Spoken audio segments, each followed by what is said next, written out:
میرے نبی کے پاس ایک صحابی آتا ہے ثعلبہ نامی۔ ثعلبہ کہتا ہے یا رسول اللہ، میں جب آپ کے پاس بیٹھا ہوا ہوتا ہوں تو لوگ آپ کی خدمت کرتے ہیں، آپ کے ہاتھ پر ہاتھ رکھتے ہیں تو آپ بہت زیادہ خوش ہوتے ہیں۔ اگر میرے پاس بھی پیسہ ہوتا میں بھی اسلام کی خدمت کرتا اور آپ کے ہاتھ پر ہاتھ رکھتا تو یقیناً آپ خوش ہوتے، تو جب آپ خوش ہوتے تو میں بھی خوش ہو جاتا۔ میرے پاس چونکہ پیسے نہیں ہیں تو اس لیے میں آپ سے یہ دعا کروانا چاہتا ہوں کہ میرے لیے دعا کریں کہ مجھے بھی اللہ پاک زیادہ پیسہ دے اور تنگ دستی ختم ہو جائے۔ تو میرے نبی حضرت محمد مصطفیٰ صلی اللہ تعالیٰ علیہ وسلم فرماتے ہیں کہ اے ثعلبہ، جس حال میں اللہ نے آپ کو رکھا ہے اللہ کا شکر ادا کر۔ ثعلبہ خود چپ کر جاتا ہے، خاموش ہو جاتا ہے۔ وہ چونکہ میرے نبی کے پاس روزانہ آ کر بیٹھتا تھا تو اسی طریقے سے پھر دوبارہ جب آیا تو صحابہ اکرام نے جب میرے نبی کی خدمت کی اور ہاتھ پر ہاتھ رکھ کر دین کے لیے پیسے دیے تو میرے نبی خوش ہوئے۔ تو ثعلبہ کے اندر پھر تڑپ پیدا ہوتی ہے، وہ کہتا ہے یا رسول اللہ، میں جب دیکھتا ہوں کہ آپ کو جب لوگ خدمت کرتے ہیں، مدد کرتے ہیں اور آپ کو پیسے دیتے ہیں دین کے لیے تو آپ بڑے خوش ہوتے ہیں، تو میں اس سے محروم ہوں، میرے لیے بھی دعا کریں، میں بھی چاہتا ہوں کہ میں بھی اسلام کی خدمت کروں۔ میرے نبی فرماتے ہیں کہ اے ثعلبہ، اگر اللہ کی مرضی نہیں، اگر اللہ کی رضا نہیں، اگر اللہ کی چاہت نہیں تو پھر خاموش ہو جاؤ، جس حال میں رب نے رکھا ہے اللہ کا شکر ادا کرو۔ تو پھر چپ کر جاتا ہے۔ میرے نبی حضرت محمد مصطفیٰ صلی اللہ تعالیٰ علیہ وسلم جب گھر سے باہر نکلتے ہیں تو جس گلی میں سے میرے نبی گزر رہے تھے پھر ثعلبہ آگے سے آ جاتا ہے، وہ کہتا ہے یا رسول اللہ، میرا دل کرتا ہے کہ میرے پاس بھی پیسہ ہو، میرا دل کرتا ہے کہ میں بھی خدمت کروں اسلام کی۔ تو میرے نبی نے پھر فرمایا کہ اے ثعلبہ، کیوں منہ موت مانگ کے مانگ رہے ہیں؟ موت نو کیوں مانگ رہے ہیں؟ منہ خود مانگ رہے ہیں تو خاموش ہو جا، جس حال جو رب رکھا ہے شکر الحمدللہ پڑھ۔ ثعلبہ خود چپ۔ پھر اسی طریقے سے ایک دن میرے نبی کے پاس صحابہ بیٹھے ہوئے تھے تو ادھر ثعلبہ آ جاتا ہے۔ پھر ثعلبہ نے وہی کام کیا کہ یا رسول اللہ میرے لیے دعا کرو۔ پھر میرے نبی نے ہاتھ اٹھا دیے۔ میرے نبی کے پھر جب ہاتھ اٹھ جاتے ہیں تو پھر کائنات ہل جاتی ہے۔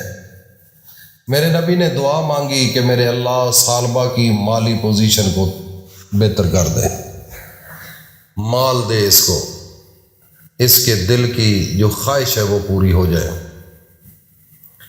میرے نبی نے جب دعا کی کہ اللہم انی اسالک ایمانا کاملا ورزقا حلالا طیبا، رزق کی جب دعا اللہ کے نبی نے کی تو رزق ایسے آیا کہ ابھی ثعلبہ ادھر ہی بیٹھا ہوا تھا تو مکے سے لوگ آئے، وہ آ کر کہنے لگے ثعلبہ نہیں ادھر، ثعلبہ ثعلبہ کدھر ہے؟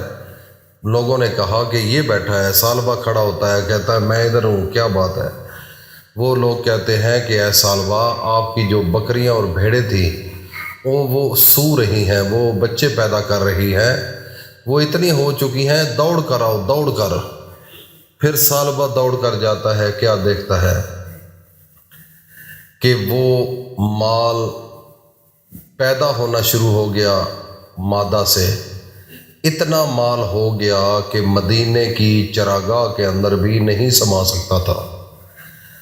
تو ثعلبہ آہستہ پھر کیا ہوا کہ ثعلبہ نے پھر مکے سے باہر اپنا مال لے کر گئے کھلی جگہ پر، وہاں پر بکریاں بھیڑیں لے کر چرانے کے لیے چلے گئے۔ تو کچھ عرصہ گزرا تو وہ بہت زیادہ مال ہو گیا۔ تو پہلے سالبہ بھوکا تھا، ہر وقت اپنے نبی حضرت محمد مصطفیٰ کی محفل میں ہوتا، ان کی سنگت اور صحبت میں ہوتا، نمازیں پڑھتا، سب کچھ ہوتا، لیکن یہ آہستہ آہستہ چیزیں کم ہوتی پھر جمعے کا وقت ہوتا تو آ جاتا۔ تو کچھ عرصے کے بعد جب اس کے اوپر زکوٰۃ فرض ہو گئی تو میرے نبی نے صحابہ کو بھیجا کہ جاؤ سالبہ سے زکوٰۃ لے کر آؤ۔ جب صحابہ اکرام سالبہ کے پاس گئے تو سالبہ کو کہا کہ ہمیں اللہ کے پیغمبر نے بھیجا ہے، آپ پر زکوٰۃ فرض ہے، زکوٰۃ دے دو۔ اس نے کیا کیا؟ اس نے جواب دے دیا، اس نے کہا کہ زکوٰۃ کون سی؟ زکوٰۃ نہیں دے دوں، بڑی مشکل سے مال کمایا ہے، سارا دن ذلیل ہوتا ہوں، اکٹھا ہوا ہے، محنت کی ہے، نہیں دینے۔ وہ صحابہ اکرام واپس چلے گئے اور انہوں نے جا کر حضرت محمد مصطفیٰ کی خدمت میں آ کر ان کو سارا واقعہ بتایا تو میرے نبی رونے لگ گئے، آنکھوں سے ایسے آنسو چھم آئے تو کہنے لگے کتنا بدبخت ہے سالبہ کہ جس نے جان بوجھ کر موت اپنے منہ سے مانگ لی۔ پہلے وہ سالبہ تھا جو 5 وقت کی نماز میرے پیچھے ادا کرتا تھا، اس کے بعد تکبیر اولیٰ فوت ہوئی، اس کے بعد 1 رکعت فوت ہوئی، پھر رکوع سجود، پھر آخری رکعت میں پھر نمازیں بھی گئی، پھر جمعہ کا دن، پھر جمعہ بھی گیا۔ کیسی بدبختی ہے سالبہ کی۔ سالبہ کو جب پتہ چلا بعد میں ہوش آئی، دوڑتا ہوا آیا میرے نبی کے پاس۔ اس سے پہلے میرے نبی نے کہہ دیا تھا کہ سالبہ ہلاک ہو گیا، مرتد ہو گیا۔ تو جب اس کو ہوش آئی آ کر کہنے لگا کہ مجھ سے غلطی ہو گئی ہے تو میرے نبی نے فرمایا کہ اے سالبہ اب وہ وقت چلا گیا ہے، جب دین کی ضرورت آپ کی تھی تو آپ نے مدد نہیں کی، اب دین کو آپ کے پیسوں کی ضرورت نہیں ہے۔ وہ خاموش ہو گیا۔ اس لیے پیسہ آ جانا کوئی بڑی بات نہیں، لیکن پیسے کو سنبھالنا ایک بہت بڑا امتحان ہے۔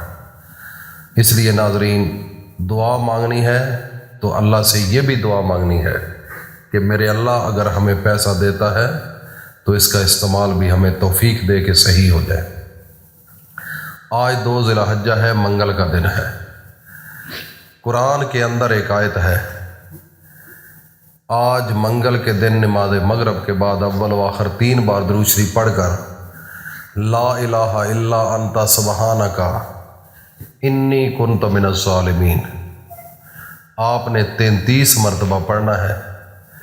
جن گھروں میں پیسے کی کمی ہے، جن گھروں میں عزت کی کمی ہے، مشکلات ہے، تکلیفیں ہیں، وہ اللہ کے سامنے ہاتھ اٹھا کر دعائیں مانگے، میرا رب ان کی ہر دلی خواہشات کو پورا فرمائیں گے۔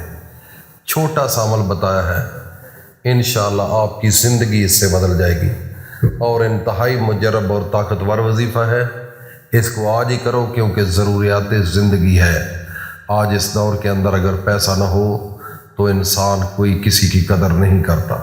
اللہ پاک عمل کی توفیق عطا فرمائے۔